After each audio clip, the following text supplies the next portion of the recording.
Welcome to this week's episode of Trista's Plate Story Podcast. I'm Trista Polo from iWokeUpAwesome.com, and I am your host. Each week we learn the story behind that vanity plate. What did it say? What did it mean?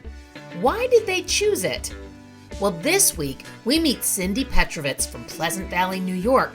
Her plate, Sneaker Mutt, is the combination of her two great passions, running and rescues. Cindy talks about her love of both and how they came together in one magical moment.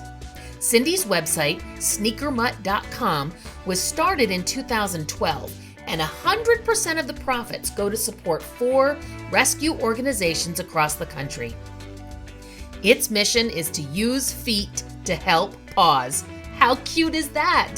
Please share this episode with all of your rescue dog family and runner friends, and subscribe for a new plate episode every week. Now, let's go meet Cindy and her Sneaker Mutts. Welcome. Thanks so much for joining us for this week's episode. I'm so excited to have Cynthia Petrovits on with me from the Hudson Valley, New York. Her license plate is Sneaker Mutt. It's SNKRMUTT. Now, I have to tell you, before we get in, I have to tell you how I found this plate. First of all, welcome, Cindy. Thank you. Thanks for having me. Yes, it's really great to have you. So the way that we got connected was through the parking lot. Mm-hmm. I was going to lunch to meet a friend, and whenever I show up someplace, I always drive. I get there a little early and I drive around the lot a little bit just to look for plates. And I saw yours and I thought, oh my gosh, that's amazing. I have to have that on my show. So I have these postcards and I thought, I'm going to put it in your door. But then I saw you walking into, where were you going? Chipotle. Yes, walking into Chipotle. And I thought, okay, do I leave the postcard in the car or do I stalk her and go in and like try and find her in this restaurant? And so I decided to just be bold and go into the restaurant to find you. But the problem was I was scared to death to be bold. I didn't want to go in a restaurant and like look for you and yell out Sneaker Mutt into the restaurant. So I go into the Chipotle, postcard in hand, ready. I'm courageous. And I go up to the woman I thought I had seen, really the only woman I saw standing there. And she was at the soda machine, and I said, do you happen to have a vanity license plate? And she's like, no. I'm like, okay, never mind. And I left. I was just like, that was all the courage I had. I used it all up on her. I didn't find you. And I put the postcard in. Now tell me your side of that same story, because then something interesting happened. So first of all, going to Chipotle is a big deal for me. Up Chipotle, there's not one around, so I have to drive about 45 minutes to get to Chipotle. Wow. And I just so happened to be in the area, went to Chipotle, came out, and I so happened to bump into a good friend, Nicole, in Chipotle, so then we had lunch together. As I was leaving, I saw your card and I read it and I'm like, oh my God, this is so cool. And I run over to Nicole and I'm like, Nicole, look what I got. And she was like, I know Trista. So I'm like, wait, what? Yeah. And then, which was so serendipitous, I guess. It was just very, very funny. Yeah. Well, I hand out a lot of those postcards and it's a worse response rate than direct mail. Most people do not. In fact, that same day, I had left one on another car. I don't remember what the plate was for that one. And when I came out from lunch, it was on the ground. Oh. Like they clearly pulled it out of their door, said, and put it on the ground, like it was garbage. So like, it's not a very good response rate. So the fact that you saw it and you got excited. I felt like a celebrity. I was like, oh my God. That's what I want to happen, right? I want the person to feel special. I want them to feel like, oh, I was chosen. I won some sort of weird lottery I've never heard of. Yes, it was very cool. I love that. So tell me about Sneaker Mutt. What is the story behind it? So Sneaker Mutt really just combines my two passions of I love running. I'm a psycho runner, lover, psycho. And then I love dogs. So I'm a psycho dog person as well. So I put them together as Sneaker Mutt. But I also have like a little business that I do in the back that deals with giving money back to shelter dogs. And my little mission is to use my feet to help paws. So, Oh, I love that. Sneaker Mutt came around. I love that. Yeah. So I have so many questions. So let's go with the dog thing, because anybody who knows me for 5 minutes knows that if it's between you and your dog and I are probably better friends than you and I are. You got it. Sure. So what's your experience with dogs? How did you get to be, I mean, you probably just love dogs, but what's your experience with dogs? Well, growing up, we had a dog named Precious. It was a quiche hound. It was really my mom's dog. And I was always a big animal lover, had hamsters, parakeets, you name it, bunnies, I was that person, that kid. And then when I got married, my husband and I had a dog named Imus, which was a black lab. And Imus lived to be about 14, 15 years old. And he was not a rescue. He was, we got him, or my husband got him from a breeder. But once Imus passed, then we started going the route of rescue. And so we rescued a dog named Atticus, and he started it all. So Atticus came to us, and he was 6 months old. Or, I'm sorry, I take that back. He was about 4 or 5 years old, but we only had him for about 6 months, and he had cancer. And he passed, and it was pretty devastating, in that regard. We're the crazy people. We sent him for chemo, Yeah, we're like that kind of family. Yeah, because it's a family member, not an animal, right? Yeah, absolutely. And he really made quite an impact, this dog, because I think it was like the first dog after our dog, Imus. So anyway, it just so happened that during this time I started getting into running, and I had a friend who asked me to run a half marathon. And in the process, that was when Atticus passed. So running then, became really cathartic. And I kind of went through that process. And then it just kind of turned into, I don't want to say we were dog hoarders, but, then it's, then we rescue another dog, and then we rescue another dog. And we've had 3, 4 dogs. We like to rescue older dogs. When Atticus passed and Imus had passed, a little earlier than him, when I was running, I had this, I remember it clearly, was running on the Dutchess County Rail Trail. I was by Lake Walton. I'm running, I'm training, and I was just like, what can I do? Like, how can I give back?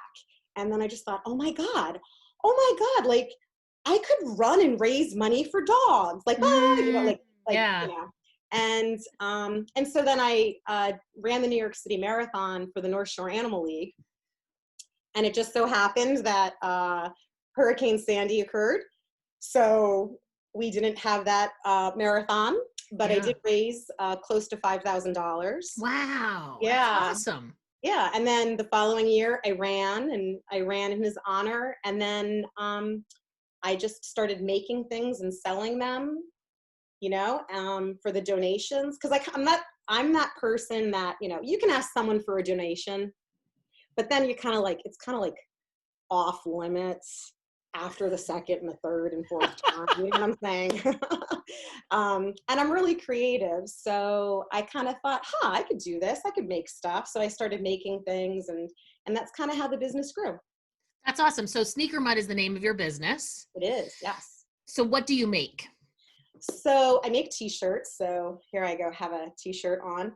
So if you're listening to this on the podcast right now, Cindy's showing off her shirt, which says social distance runner COVID-19. Yes. Very, very timely and appropriate. Yes. So I make funny, kind of like punny, run inspired t-shirts. And just so everyone knows, I'm not clip arting things. You know, I was a art teacher for 20 years. So, you know, everything I kind of draw out Oh, that's and then great. upload and do. So it's Yeah, all original. it is original. As That's original as I great. can make it. So I do Yeah. t-shirts. I make, oh, I don't think I have one near me. I have little glove dogs. So these little stuffed dogs that I make out of gloves. Mm-hmm. This is Yes. my little Louie dog. Oh, so cute. So Louie Yes. kind of started it all because when I Okay. was teaching, I made a whole bunch of these guys and had them for adoption. That's adorable. And then my teachers' friends would come in and they would just make like a donation and pick their adopted dog, you Oh know. my goodness. And now, so what I do is I number all of their little leashes, their collars, and I have actually made over 500 of them. Wow. So they're in numerical order? They are in So numerical that's the order. 256th one you've made? Yeah, well, Louis special. So Louis has a 26.2 Oh, okay. on there. Is that a But marathon thing? yes, yes. Yes, I am not a runner, but I'm very impressed that when you said 26.2, I remembered that's a marathon thing. Yes. And Louis actually has I've run 13 marathons. And Louis has run 10 of those 13 marathons with me. I Wow. carry No him. wonder he's in such good shape. Yeah, yeah. It's a bath, right? I have to tell you, this is reminding me of, do you remember when I was a kid, Mhm. they had the Cabbage Patch dolls? Mhm. And they lived in a cabbage patch and you got to pick out your one and adopt it, and it came with a certificate. Yes. So I had one. I actually still do. She's in my bedroom up on a shelf. Her name is Wow. Jewel Inez. That is her name. And she was actually one of the cloth-faced ones before they started mass producing them. Oh, wow. My dad got me one for probably Christmas or my birthday. And it was this most specialist thing in the whole wide world. She's still very special to me. And So you reminded me of that with your numbered yeah, adopted dogs. you know, they'll send me photos of their dog and they named it, or they'll run with it. It's So amazing. it just makes me so happy. I can't even tell you. It's Makes me so happy. So what percentage of your proceeds from all of these purchases go toward donations? so what I do is whatever, I basically cover my costs, you know, and then anything after that, I just go ahead and donate back. So all the profits. Yeah, yeah. Oh, wow. It's not, Okay. I mean, I've been there and done that as far as a career. So I'm not doing this to, you know, make a paycheck. I Yeah. just really believe in you got to give back. That's So that's what I awesome. do. But so I started around 2012, and right now I've given back over 16,000. That's amazing. Just from the shirts and the adopted dogs, because those aren't even really very high ticket items. No, my dogs are like $10. It's awesome. Oh my goodness. Yeah. So when you say you cover your cost, it doesn't sound like you mean your time. Like your design time, Nah, not really. your, sewing My time. bookkeeper gets very upset with me over that, but Yeah. I mean, Yeah. well, and I have to say, I'm just that person. I just always want to keep giving, and maybe in many ways it's a fault because people are like, you're going to get taken advantage of, or, that kind of thing. But I think it all comes back around, I agree. I I think think you have to follow your heart. yeah, if your heart's in the right place and you're doing it for the right reason, I mean, it might not happen today or tomorrow, but I think like down the line, it always Mhm. comes back, and it always comes back like tenfold. So Yeah. it's I agree with that. well worth it. So is this the first thing you've done that's philanthropic, or have you always been somebody to give back? I think I've just always been somebody to give back. I even just remember, growing up, just, I don't know, doing little things for friends, dropping stuff off. But I, I will say that I always have believed that when you do things like this or giving, if you do it quietly, it's heard louder. Mm. A couple of years, probably 5 or 6 years ago, the minister of our church, he retired. This struck me profoundly in the last sermon. And he said, your purpose in life, like just remember, he's like, I have four things: smile, serve, pray, and remember who you are. And that just hit such a chord with me of like, you know what, that's right. Like, that's really why we're here on this earth. Like, we're here to serve, like, smile while you're doing it, serve, pray if you want to, go ahead, like, I'm not pushing any of that. Yeah, no, I got it. But, and also, remember who you are. And so I think that's something that I needed to hear then that has been pushing this along.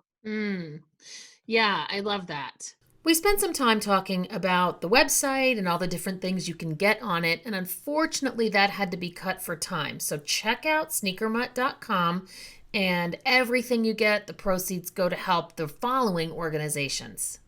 The Dutchess County SPCA. One reason, because we have adopted our little Staffordshire Terrier Pity Mix Vixen from there. So we love them. And they're local. So I do the Dutchess County SPCA. I also love the Search Dog Foundation, which is in Ojai, California. I actually raised $10,000 for them and sponsored a national disaster search and rescue dog. Wow. Named Charlie. Unfortunately, Charlie passed. I was training to qualify for the Boston Marathon, and I was kind of like, okay, if I do it, if I get into Boston, I'm going to do something crazy, and I'm going to try to raise like crazy amount of money. And I did. So that's why that kind of sparked that. That's awesome. Yeah. Any other organizations, or is it mainly those two? Those two. I also, there's the Warrior Dog Foundation. And the Warrior Dog Foundation, they take service dogs military service dogs who have been placed into retirement, and they not rehabilitate, that's the wrong word, but they try to work with them to place them back into a social environment with families. So I like them a lot. And one other we didn't talk about during the podcast, Nala's New Life Rescue in Stuart, Florida. We can't forget to mention them. Oh my gosh, I've had so much fun talking to you. Yeah, thanks. Is there anything else that you want us to know about Sneaker Mutt or your work that you're doing, or anything else? No, I mean, I'm going to put it out there that I think the best life ever: adopt a dog, run a marathon. You're set for life. If somebody wanted to get into running, and maybe they're like me, and the only way you'll ever catch them running is if somebody's chasing them, Yep. How would you get started? Would you use like a Couch to 5K thing, or what would you recommend? I definitely think the Couch to 5K is a fabulous app, without a doubt. I think that's great. I just think also too, it's just, just go outside and run a little bit and stop, and then walk, and then run a little bit and then stop and then walk. I mean, to be honest with you, I didn't start running until 10 years ago. Like, everything that I've been doing right now has just happened in that like 10 time span, 10. So, and everyone around me, I've coached people who have been in a situation where they haven't run at all. And, that's exactly what we do. We run for a minute, and then you walk for 5. And then, the next time you like try to run for 2 minutes. And then it's just like anything else, what you focus grows. Mm-hmm. The more consistent you are. And I'm going to put out there too, that when I find people that start running, they're constantly comparing themselves to other people. Like, oh, you're faster than me. Oh, you can run further than me, like all that kind. But really, if you think about it, everybody's kind of in the exact same spot. Because for me, who's maybe more experienced, me trying to reach a goal, it's just as difficult and as hard and as time consuming for me to reach that goal as it is for someone who's new, who's trying to start and reach a goal. You know, Right. it's just on a different, you know, it's just a different situation. So I personally think running has been so rewarding for me. And I know it's not for everybody, but I think. What's so great about it? I know, right? You know, just you don't even go anywhere. Then you got to walk back, or you don't. And I totally get it. Like, I absolutely 100% get it. And up until, so I will never forget my friend Anna. So I was only running like just at the gym, you know, just I got on the treadmill and I'd be like running here and there. Mm-hmm. Not even clock. I don't even know what like a pace was, what miles were and stuff. You know, I was just running for exercise. And then my friend Anna, who I had just met, had always run the Philadelphia half marathon. And she was like, we get along real great. You want to run a half marathon? And I was like, all right, sure. I had no idea. Like what you were saying yes I had to. no idea whatsoever. And I remember like showing up and just like running. I threw up at mile like 4. And because you think like, oh, I'm running really fast. I can do this for the next 13 miles, Right. like whatever, you know. And, 1 minute later, I'm like heaving on the right. I mean, and they had she introduced me to like goo, which is like the sweet like fuel, you know. And I'm like, oh, you know, having all this goo, it was just horrific. And you went back out a second time. Yes, so I finished, and I was like, that was horrific. Like, but then I got home and I sat down and I was like, I want to do that again. Like, I want to try that again. And I call it the most horrifically magical moment. Because I think, you know, when you do something and you put so much of that effort into it, and then you realize like, oh, maybe I could do a little better. Then I didn't die. Yeah. And then and I'm going to tell you this too. Okay. Why? There is nothing. Now I'm getting all flush. Okay, here I go. There is nothing at all like running a marathon and having thousands of people cheering you on.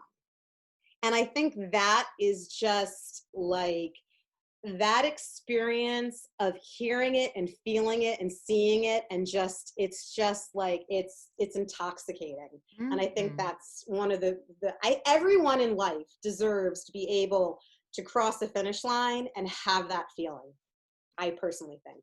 Awesome. So I always like to turn the tables and have you ask me one question. Do you have a question you'd like to ask me before we close? I do. My question's a little weird though. Uh-oh. All right, let's go. I'm ready.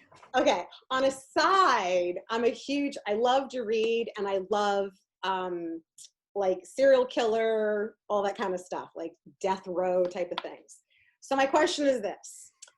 If you were on death row and you had to have your last meal, what would you have? Oh my goodness. This is a weird question. So I guess if it's my last meal, I don't have to worry about like, you know, so I'd probably want a ribeye. Oh, okay.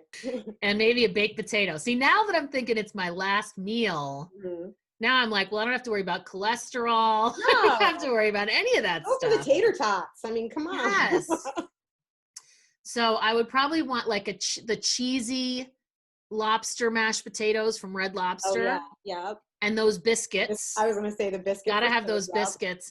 And then the old version of the all-you-can-eat salad and bread from Olive Garden. Okay. Before they changed it. Yeah. A ribeye. And, of course, we'll leave in the soft shell crab. Any sweets? I've always been a huge fan of pecan pie at the perfect temperature without ice cream. I agree with the non-ice cream. Yeah, I think I will just leave it at that. There's probably 10 other things if I kept thinking about it, but that's just going to open up a whole can of worms. Awesome. Well, Cindy, thank you so much for being on Plate Story Podcast. It was so fun to talk to you. Thank you. You too. Thanks, Trista. Thanks for joining us for this week's episode of Trista's Plate Story Podcast. Please subscribe to Trista's Plate Story Podcast to get the story behind all those vanity plates driving with you on the road. And if you would like to nominate the owner of a license plate, including you, or visit any of our partners and sponsors, come see us at platestory.com. That's PL8STORY.com and give us the details. If you enjoyed this episode, please drop a review and give us a share. I'm Trista Polo, wishing you well on the road to your next adventure.